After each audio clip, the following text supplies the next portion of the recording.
from there, that's when you guys went on that big run. Just tell me a little bit about maybe what you said in that huddle after you had that foul. I don't remember that exact possession, but I know in the huddle, I know it's really Kellen talking most of the time in the huddle, and Kellen actually told everybody, stay together, get this stop, and I just agree with him, like, yeah, let's go. So that's what happened.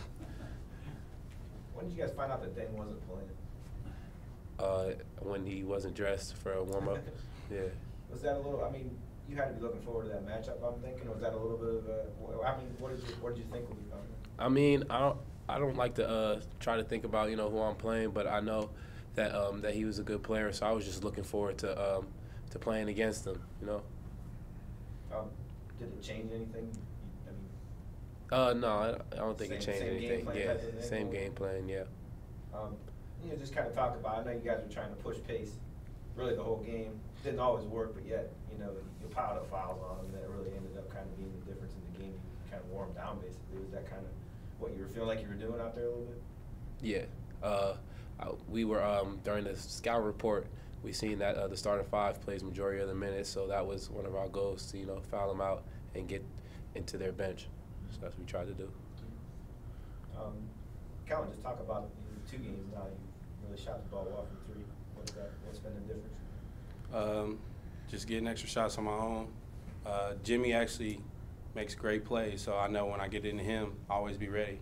And at NJIT, he found me multiple times, and tonight he found me, and so I already know, like, when they double down, just be ready. And so that's how we play, and I think it works. Coach, you guys started out hot from 3 points. Are you guys done with them? Because I want to get them home if they're, yeah, okay. Yeah, all right, go ahead, fellas. All right. I'll see you guys tomorrow. All right, Coach. Anyway, Yeah, no Coach, problem. You guys struggled a little bit from beyond the arc after your hot start. What made you guys continue to go with the 3-point shot even at the beginning of the second half? Well, we shot 15 threes on the night out of 54 shots, and we shot 5 in the second half. So, I thought we had pretty good shot selection for the most part. We got to move the basketball a little bit better. We didn't move the basketball great. That's why our assist numbers were down. But we also went to the foul line so many times. So anytime you drove and you got fouled, you can't have an assist on those baskets, right? So for the most part, I thought we moved the ball in the second half pretty well. First half, I thought we were a little stagnant. But it really was, to me, the defense in the first half wasn't where it needed to be. And in the second half, it was significantly better. And I think that was the difference in the game. You mentioned the defense in the first half just a second ago. They shot 53% in the first half. I think, if I remember, 4 of their first 7 baskets were from beyond the arc.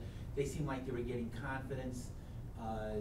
Their confidence was growing as the first half had gone on. Can you talk about how you tried to diffuse that in the second half with your defense? Yeah, we just had to pick it up. That's really what it came down to. We had to pick up our intensity level in the second half, and you're 1,000% right. They were very comfortable in the first half, and we really didn't contest enough shots. And I think in the second half, A, we contested a little bit more. B, I think they wore down a little bit because they're not as deep, especially without Dang playing. And I thought we stepped up our intensity level, and I think that made the difference. How will you somehow keep, is it like a tournament type of situation coming back on Saturday night against Canisius? Will you trying to keep them fresh as possible? Yeah, we'll go light tomorrow, we'll go light in terms of practice and sort of same type of preparation we had for NJIT. There's a gymnastics meet in here tomorrow, so we have to practice in the annex, so we won't go very long because the floor isn't very good for us or the basket, so we won't go very long tomorrow, and then we'll come out Saturday and we should be ready. I mean, we were ready with the one-day turnaround for NJIT, so from Cleveland State. So we need to be ready for Canisius. Right now we're 6-2, and I don't want to go off on a tangent here, but we're 6-2. We won the league last year, the regular season. We're 6-2. We're right before finals week, and I read your article, your preview article. We were supposed to, and it didn't turn out this way, but it was supposed to be 2 of the best mid-major front court players in the country playing against each other. we're playing a team that's 4-2. We were 5-2. And I don't get why people aren't at the games, to be perfectly honest with you. And that's incredibly disappointing. I'm not going to say that has anything to do with how we played, because that's not fair. But I know our marketing, we have a woman who does marketing who does an unbelievable job, Heather. And for the community and for our students to not come out, it's disappointing. And I don't think I've ever said that. And this is my 5th year here. This is my 5th year here as a coach. And I don't think I've ever said that before, but we're coming off. What's going to happen if we don't win? You know, I'm trying to recruit kids, and part of having a good program is having a great atmosphere. It's part of what makes a program, and it's frustrating. I'm frustrated today with, you know, obviously our first half, but I'm frustrated with the fact that we had the matchup that I saw you talked about, because it should have been a great matchup of two great mid-major players, a team that's 4-2. And we're 5-2 coming into the game, having won 2 straight road games, and coming off a year where we won 23 games, and they won 24 games. Right? It's not like either team is bad. Turnarounds in college basketball last year. Yeah, they did. And you know what? They're down a man right now, so they may struggle here, but they're going to be a factor in their league, and I hope that we will continue to be a factor in our league. And you know, we're 6-2. We have a big game on Saturday. That's really what it comes down to. Like, we have one more game prior to finals. Finals is Saturday. Starts next week, so we have one more game Saturday night. And Canisius is a good team, and I would tell you, if we were playing the Little Sisters of the Poor, like, we're 6-2. You know, I would hope that people in the community would come. I know our kids are out in the community constantly, because we have people here in the department that ask them to be, and we do everything. We never say no. I personally never say no. I've never said no to one request in my 5 years here to do anything. And you have a good team. I'm not telling you we're a great team, but we're a good team. We have some good players and better kids than we have players. And, you know, I hope that Saturday night, you know, the Kent community, because I've been here for a long time when it's been great. And, you know, if Kent State and our program and our community wants to have a winning program, to continue to have a winning program, like, it's not just done with players and coaches. It's just not. It's not just done with administration. It's done with with 30,000 students that go to school here. It's done with them. It's done with the community.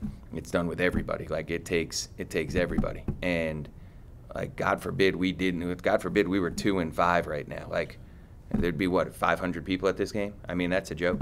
So, and I don't want to get on a tangent, but it's frustrating sometimes. And I've never done that before, right, Alan? Have I?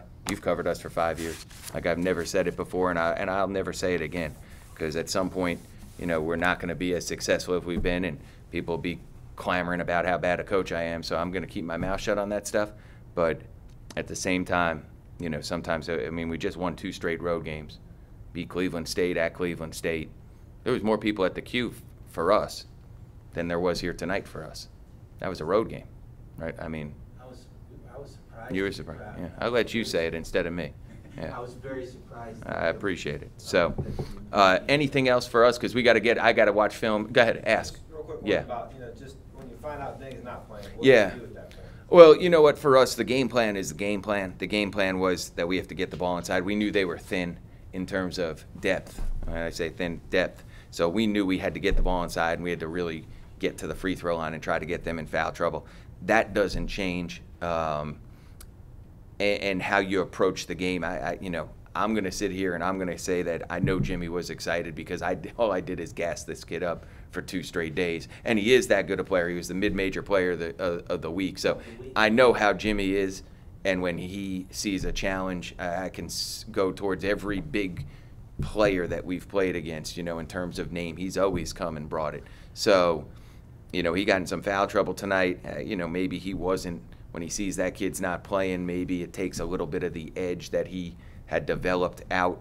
But for us as a team, we're going to try to do the same thing regardless. You know, I mean, the only difference would be how you may guard a different guy, you know, and the guy that they had play instead of him, he played pretty well, DeMondre Harvey, but not having Dang, certainly, I mean, I'd be lying if I said it didn't have an impact on him, because it's one less really good player that they have, and it's 18 points and 10 rebounds, and then Harvey comes off the bench, and he would have helped him there because he helped him tonight. He's a good player too. Just sometimes it's hard to make that mental adjustment. Yeah, and that's something he wouldn't admit to that, but I'm going to tell you that I would probably say that, you know, when he sees him not playing and all we've done on 2 days is talk about how good he is, which he is. I mean, I wasn't just saying it. He is that good. So I'm sure there's a point in his head where he's like, you know, maybe it's not going to be as tough, you know, but it is as tough, and that's what he has to get. I don't want to say get better at, but that's just maturing as a player and maturing as a team, you know, because I'd say in the first half I'm watching it and it did seem like we were sleepwalking a little bit, you know. So in the second half we picked up our intensity and I thought we played more like the way we'd like to play. Just piling up fouls. I mean, they had Yeah. astronomical number of people fouled. Yeah, and that's, again, some of that's, we're a pretty physical team, I think, and we did make it an emphasis to drive the basketball. And I thought we did a pretty good job with that, obviously. And, you know, again, them having one less shot blocker, one less body up front probably impacted them a little bit in terms of their ability to defend as well as they may have liked to. Okay, have a good night. Thanks, guys.